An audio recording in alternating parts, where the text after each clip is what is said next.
Merdeka, merdeka, merdeka.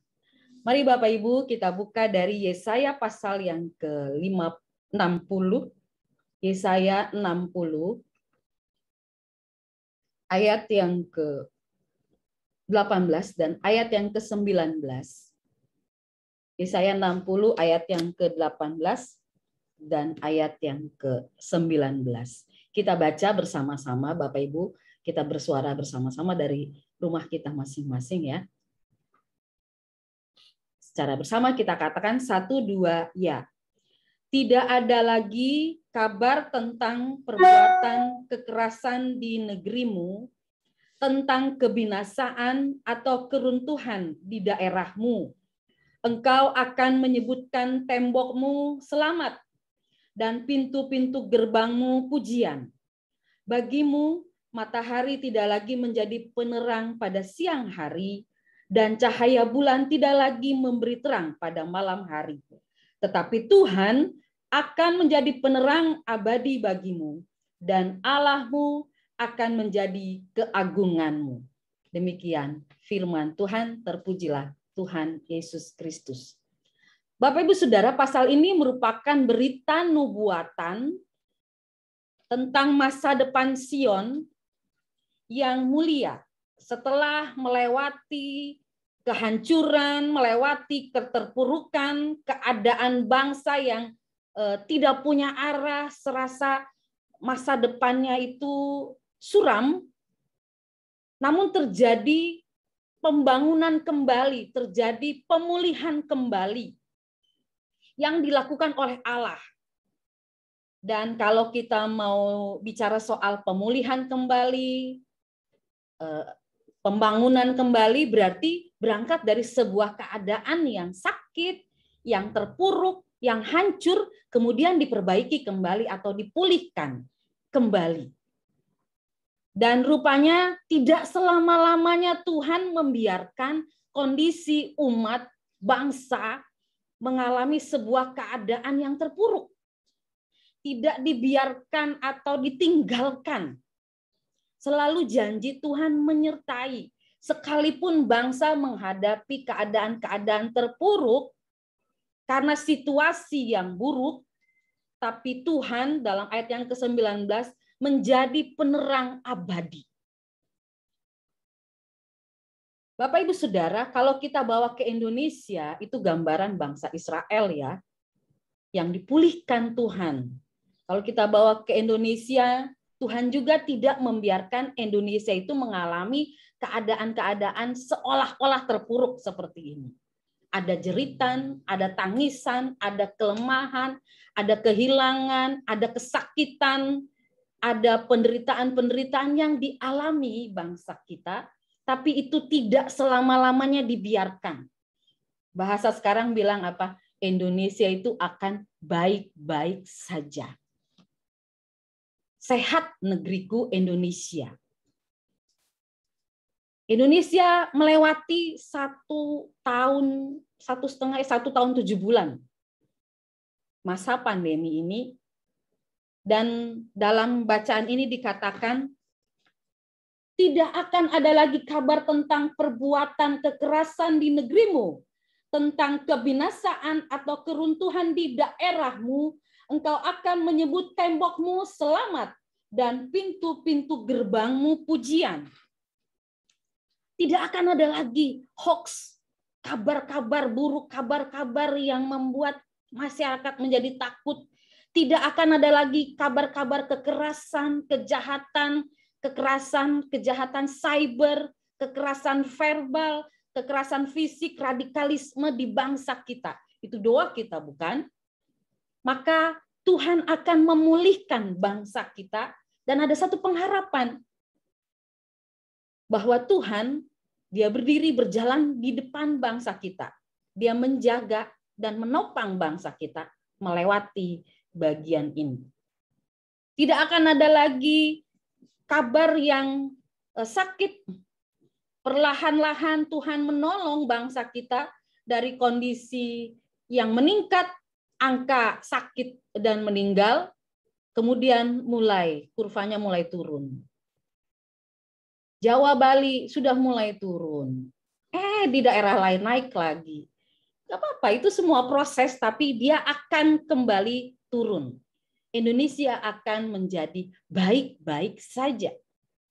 Tidak akan ada lagi keterpurukan ekonomi, dampak pandemi. Tidak akan ada lagi angka-angka perceraian yang meningkat.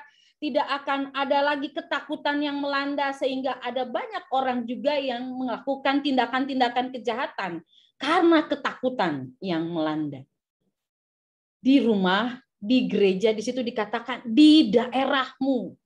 Di daerahmu itu bukan saja bicara daerah Jakarta, tapi di rumahmu, di tetanggamu, di gerejamu, di lingkungan-lingkungan terdekat kita. Bayangin kan kita dengar sirine, kata Pak John Sheila, dia dengar terus sirine yang lewat di jalan besar.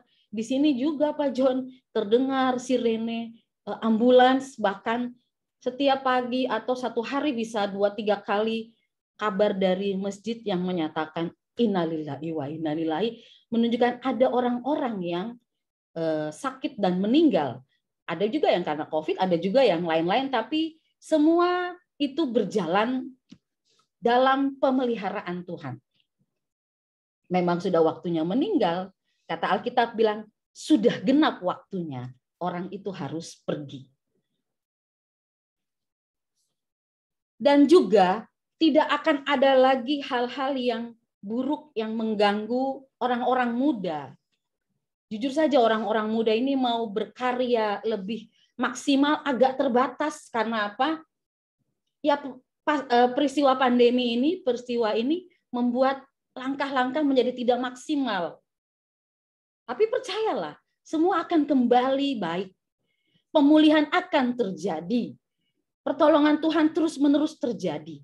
Yang ada nanti kabar baik, Indonesia sembuh melewati masa pandemi, angka semua turun, dan kita bisa katakan di pintu gerbang Indonesia, kata selamat kita ungkapkan, selamat, sehat, dan ada pujian ucapan syukur yang dinyatakan. Jadi sebagai gereja, kita mengambil bagian berkontribusi. Kita tidak hanya menjadi masyarakat Indonesia, tapi yang juga mengambil bagian dalam pendoa-pendoa syafaat. Seperti doa pagi, kita menjadi pendoa pemikul beban. Kita kasih bahu kita untuk pikul beban. Seperti panggilan Isakar, memikul beban dengan berdoa. Kita berdoa, kita lihat jawaban doa, dan kita lakukan yang terbaik. Bangsa ini punya Allah. Kristus tidak hanya mengajarkan kasih kita, kasih kepada kita, tapi Kristus juga melakukan tindakan-tindakan kasih. Dia menyelamatkan bangsa.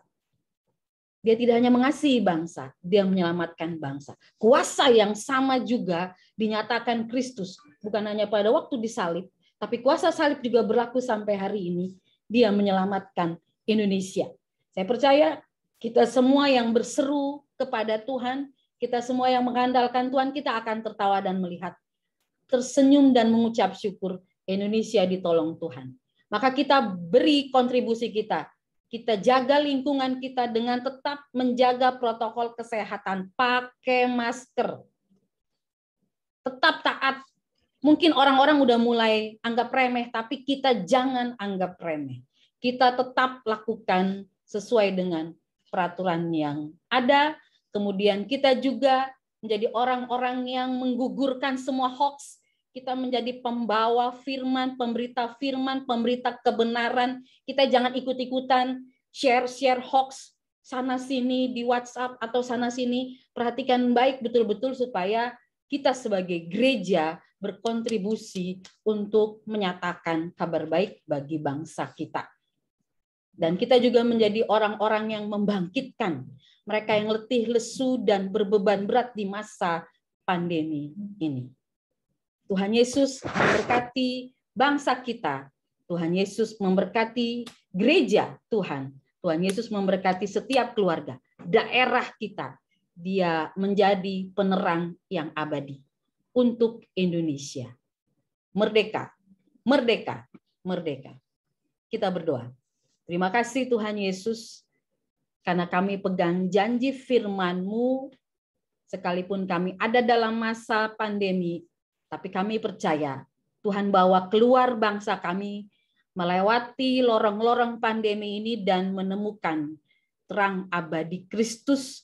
Kami melihat jalan keluar, kami melihat pertolongan Tuhan, kami melihat keselamatan, dan kami melihat damai sejahtera atau shalom Allah terjadi secara menyeluruh atas Indonesia, dari Sumatera sampai ke Papua. Terpujilah Tuhan yang menganugerahi bangsa kami usia yang ke-76 dalam kemerdekaan, dan kami percaya Allah turut campur tangan untuk berdirinya dan bergeraknya bangsa ini. Terpujilah Tuhan Yesus Kristus. Amin.